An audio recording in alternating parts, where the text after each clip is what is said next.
Nếu nó bây giờ nó chế pa Korean barbecue hấp pa cho giấy và lúc bữa tết nữa cho sửa lại chỗ sai bé à nếu nó tôi nói giấy lúc bữa tết giấy nó thì nó kia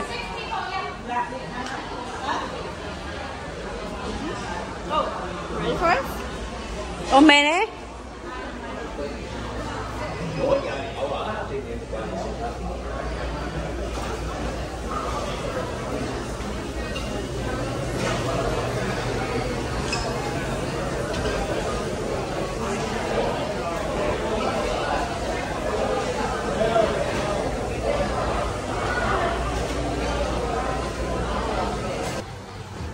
Nhớ sao nếu nói chê bé tôi nói birthday nó chưa birthday birthday sao还nhớ sao à nhớ sao à cho年luôn啊就是我杯那几刀林志玲，或者可以这样，然后我给蛋糕要这样。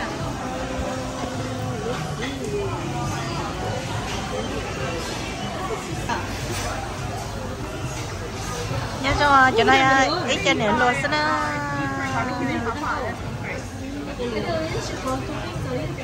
We can ask him. Ready to go? Let's go roll out so. You need some time to look at the menu before you order? If you don't go,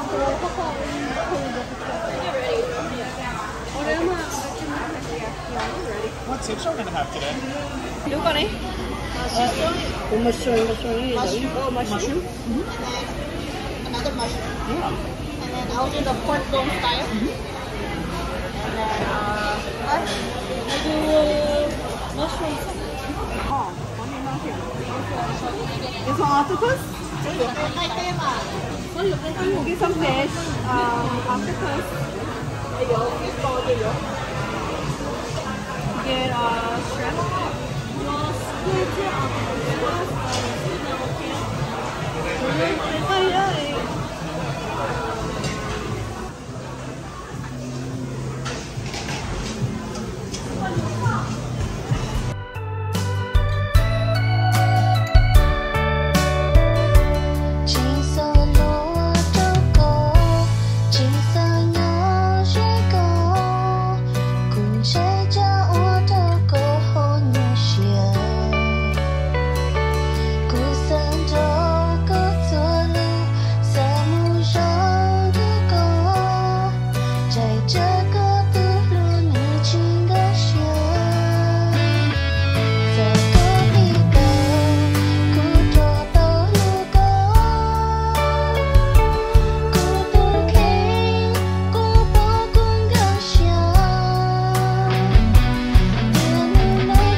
Đi chín tay nữa.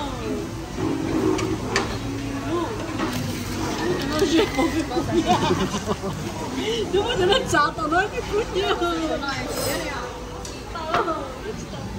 Đúng, nó có đó đi chả có tao cơ.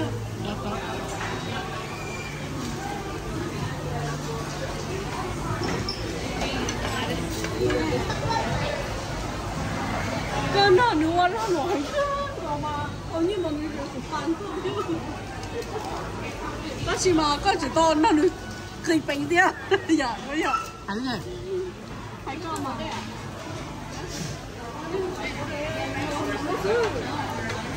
哦，那还不嘛。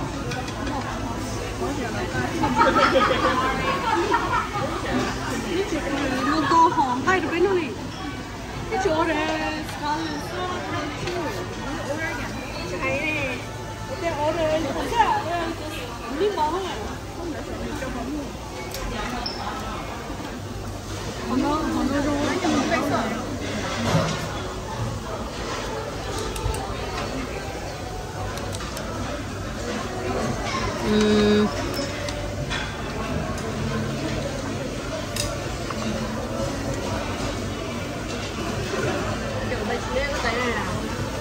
nếu có cái tay đâu có ấy không ạ khi mà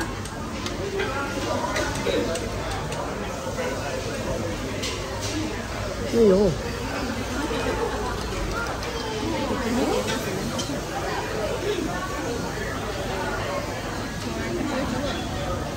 quá sao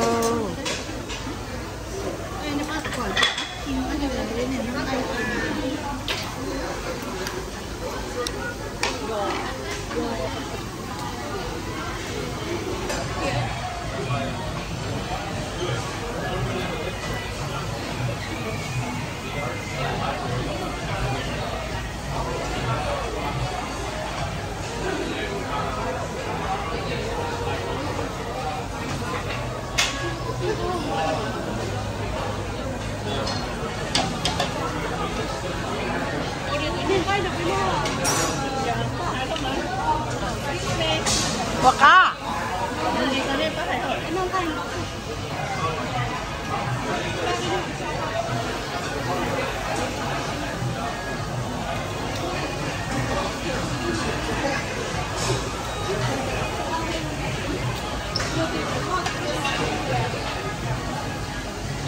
mà những cái gì đó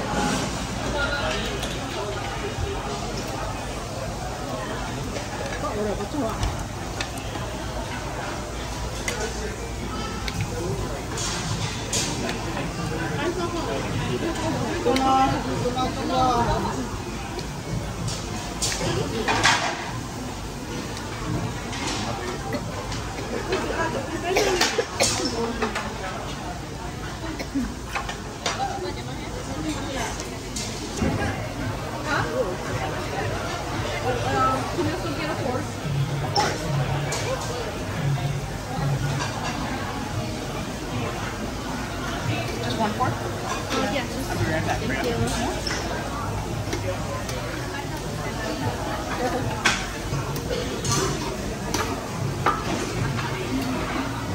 Nó có được không?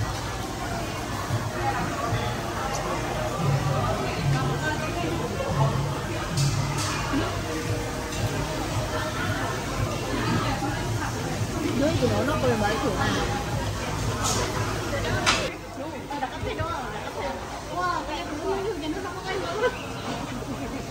nó gai số ở ấy chỗ luôn lịch sử Có gì nó cái nó không mở đâu. Nhưng mình tôi thầy bữa sau gì mới kiện. Nó mở.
Bạc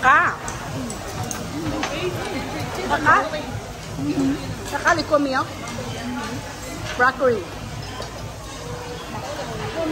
broccoli Mỗi chờ, thấy à mỗi chờ.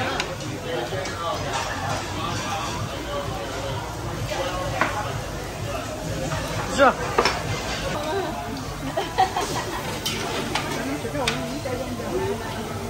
太不理解到几度。你准备了哟。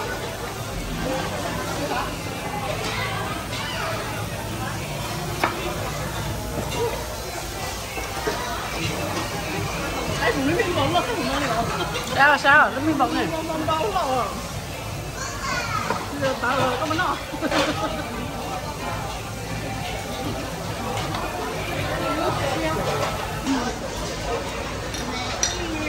Cheers.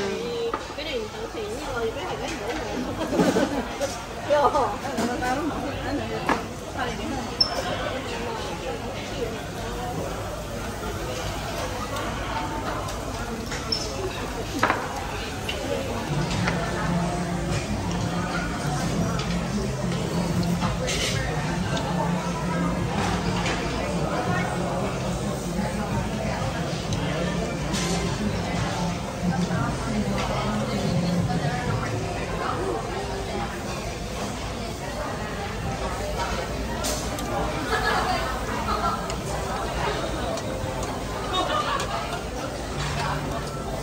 Xài cái miệng dùng plan nghe không? Xài cái con gì?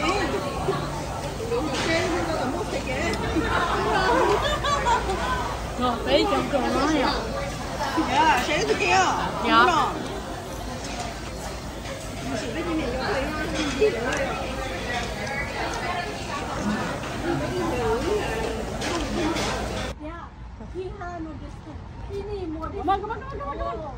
제가 아이스크림 잠깐만.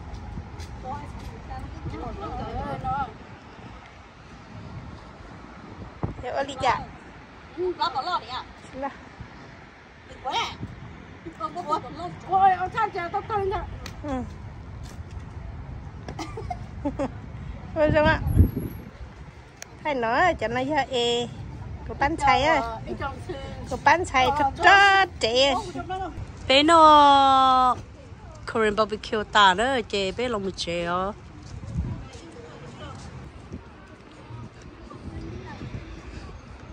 Chẳng nó chị nó ta lòng một triệu rồi nữa.